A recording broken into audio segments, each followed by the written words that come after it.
If you ever ended a relationship or the way someone chewed, this one's for you, honey. So, welcome back. And here in Relationship Coaching Live, we dive deep, honey, keep it real and laugh through the chaos. I'm your host, Grace Fraga, your favorite, hopefully, relationship coach, comedian, and proud member of the Buddha with Booty Club. Today's episode is a juicy one. Beyond the argument, how to turn conflict into opportunity. Sounds impossible, right? Well, not at all, honey. By the end of this episode, you'll be looking at fights like they're growth potions, not just relationship bombs. So grab your tea, your wine, or kombucha. We're going all in. So, segment one is conflict is normal. Okay, really? Yes. Have you ever had a fight over dishes that turned into a full blown Cold War? Well, I know I've had. And here's the truth, okay? Conflict is not the villain, it's actually the invitation to work things out. So remember that we choose our own reality, right? We create our own reality and we have that power. So it's all how we see things. If we see conflict, oh my God, having another fight, this is so annoying. Instead, if we go, okay, there's something here that's not aligning. So what are we supposed to work on? It's just how you look at things. It's very simple, you guys. So if you look at conflict, not as the villain, but as an invitation. Now, according to the Gottman Institute, conflict is present in all healthy relationships. Did you hear that? All healthy relationships. The red flag is not the fighting, it's the avoiding. So know your triggers. Okay, let's talk triggers. What sets you off? Someone leaving toothpaste on the sink, someone breathing out loud? What is it? Okay, so let's go to science snack. The amygdala, your emotional smoke alarm, lights up with threats. Aha, there's a tiger, bing, bing, bing, bing, bing, bing, fight or flight, right? So emotional threats count too. Criticism, rejection, abandonment. Yeah, it makes sense because like whenever somebody, like I'm having a hard time with someone, I want to escape. I want to be like, you know what? Go ahead, keep screaming, keep arguing with yourself. I'm out. So yeah, it does trigger a fight or flight kind of thing. So emotional flashbacks. Let's talk about that. So the triggers are basically emotional flashbacks, right? We're not mad at the moment. We're mad at the memory. Write that one down. We're not mad at the moment. We're mad at the memory. Now, there's a lot of trigger traps, right? They're common patterns that keep tripping us up. So sometimes we attract those people that will trigger us because unconsciously, I believe that we're trying to heal a trigger or something that triggered us in our past. And so we kind of attract those people and see if it sticks, if at some point we're going to learn and grow. Because life is all about learning and growing, right? So if you look at the triggers, they're going to be related to something that happened at home or maybe an experience you had with an ex-lover, an ex-boyfriend, an ex-girlfriend, ex-wife, ex-husband, all of that, right? If you're self-aware of your triggers, oh my God, that is power, you guys, because then when you react, you know why you're reacting. The next one is listening to understand.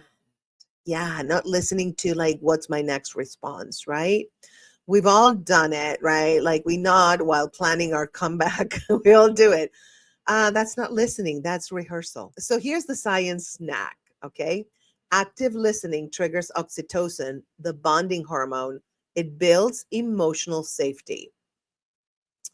Remember that. Emotional safety can be created by listening actively to your partner. Wow. Now, we're not talking fake listening, like scrolling, eye rolling, or, oh my God, you're too sensitive. No, that's BS. We're talking the real listening, being present, being open, and being non defensive, speaking your truth without war. Yes. When you say things like, you never help me, Oh, that's a grenade, baby. But you say, I feel overwhelmed when I do everything alone. Now you're opening a door for communicating and resolving the conflict, right? So say how you feel, not what they've done wrong. I'm going to say it again. Say how you feel, not what they have done wrong. Look at my quotes, air quotes. Who does them anyway anymore? Anyway, just look at that. How you feel. I statements shift the energy from blame to connection. Tone and timing matter just as much as the words. So, segment 5, resolving, not winning. Yes, I know I am a very competitive person. I love to win, but in these cases, you know what? It's not good, really. It's not about winning, it's about resolving a conflict. Winning, it's not going to get you to resolve anything because you're like, yeah, I won. I'm right and you're wrong. And so, did it solve anything? No, it just boosted your ego. So, no, don't boost your ego, bust it when you're talking, trying to resolve things. This isn't Judge Judy. You're not trying to win, you're trying to connect. Remember, connection is super important. So, this is very juicy, you guys. There's 3 roles during arguments: the prosecutor, which is the blamer, the escaper, which is the runner, and the pleaser, which is the appeaser. Winning feels good short term, but healing feels better long term. The gold after the storm. So, what does this mean? The conflict isn't the end, it's the middle. And honey, there's gold in the middle if you're willing to dig. Science snack.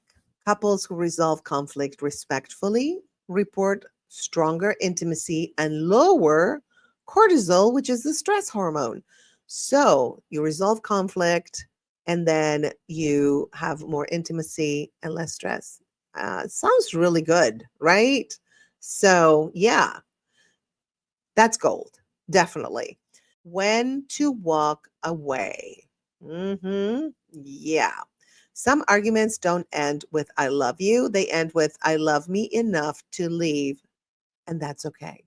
It's like I love you, but I love me more. Emotional abuse is different from conflict. This is kind of like a sidebar because we can confuse the two. When is it abusive? When there's accusations, when they're turning the tables and they're gaslighting you. When you said this and it's really that they said that emotional abusers do that a lot. They kind of want you to feel like you're crazy.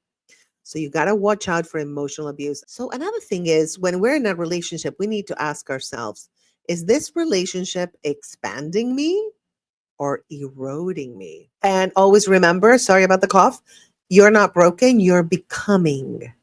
Keep growing, keep laughing, and keep loving like the badass that you are. This is Grace Fraga signing off from Relationship Coaching Live.